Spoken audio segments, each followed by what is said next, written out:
Assalamualaikum warahmatullahi wabarakatuh. Saya Fikri Irsyad akan menjelaskan mengenai studi kasus pendukung keputusan untuk studi kasus 1 dan 2. Yang pertama, seperti di soal studi kasus 1 menanyakan sebuah nilai alternatif dari masing-masing kendaraan, dari mulai bis, angkot, lalu ojek. Nah, dari bis sampai ojek ini mereka sudah mempunyai nilainya masing-masing sesuai soal yang diberikan. Lalu juga sudah ditentukan nilai bobotnya mulai dari keamanan, kepadatan, jalur, dan ongkos.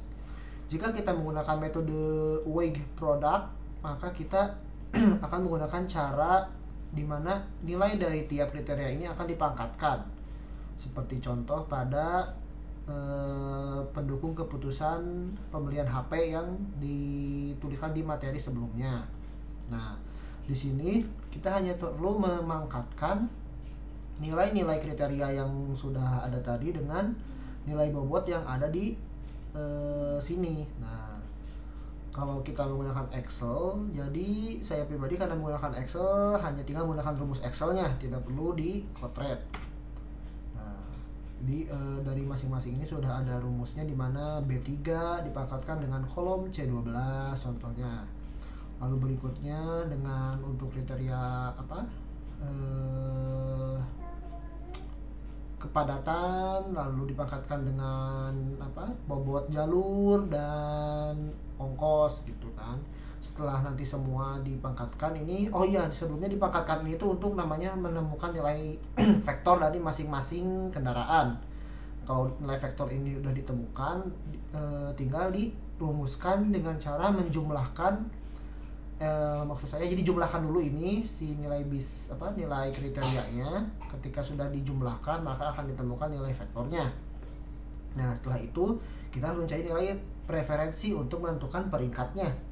Caranya adalah dengan membagi jumlah nilai vektor pada masing-masing yang dinilai, lalu dibagi dengan total penilaian vektor dari semua objek yang dinilai, seperti itu. Jadi kayak ini 11,726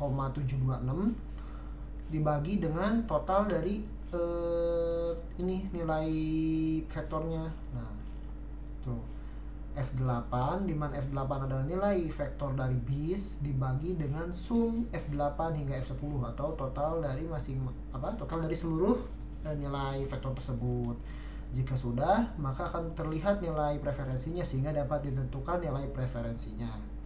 Jika dilihat di sini nilai preferensi paling tinggi ada pada angkot, sehingga angkotlah yang mendapatkan nilai alternatif paling tinggi atau peringkat pertama, seperti itu. Yang kedua ada bis, lalu ada ojek. Nah, untuk soal studi kasus yang kedua yaitu tentang pembelian investasi sebuah usaha yang membagi-bagi gitu. Mulai dari mana usaha ini menyediakan beberapa alternatif, yaitu membeli mobil box untuk distribusi barang ke gudang, membeli tanah untuk membangun gudang baru, lalu maintenance, sarana teknologi informasi, dan pengembangan produk baru. Jika dijadikan tabel maka akan seperti ini. Nah, dimana A1 sampai A4 telah memiliki kriteria masing-masing, mulai dari kriteria 1 yaitu harga, lalu ada C2 atau nilai invest 1 tahun ke depan, lalu ada C3 sebagai daya dukung terhadap produktivitas perusahaan, lalu ada C4 untuk prioritas kebutuhan, dan C5 sendiri ketersediaan atau kemudahan. Di sini masing-masing memiliki nilai maksimalnya masing-masing, tetapi pada metode weight ini kita tidak perlu memperhatikan nilai maksimal dari tiap kriteria, sehingga kita hanya perlu melakukan pencarian nilai vektor dengan cara memangkatkan dengan bobotnya. Di soal dijelaskan bahwa bobot terdiri dari 5 bagian, dari C1 sampai C5, di mana masing-masing bobot 1 ada 25%, lalu ada bobot 2 15%, bobot 3 30%, bobot 4 25%, dan bobot kelima 5%. Sehingga jika kita lakukan metode weight pada perhitungan nilai vektor ini, sama seperti sebelumnya, kita tinggal memangkatkan dengan bobot yang sudah ditentukan.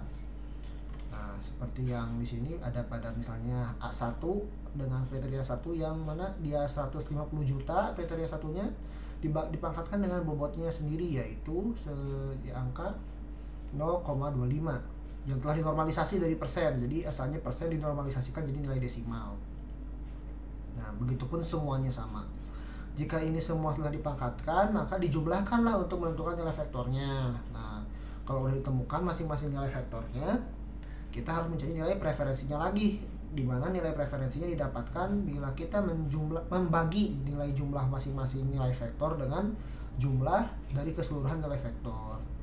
Jika sudah ditemukan, maka hasilnya dapat ditentukan nilai peringkatnya, di mana jika dalam soal ini peringkat pertama diduduki oleh A2, di mana A2 sendiri adalah membeli tanah untuk membangun gudang baru. Lalu peringkat kedua ada A4, yaitu pengembangan produk baru. Peringkat ketiga ada A3, yaitu maintenance sarana teknologi informasi, dan posisi keempat ada A1 atau membeli mobil box untuk distribusi barang ke gudang. Itu saja penjelasan dari saya. Terima kasih banyak. Assalamualaikum warahmatullahi wabarakatuh.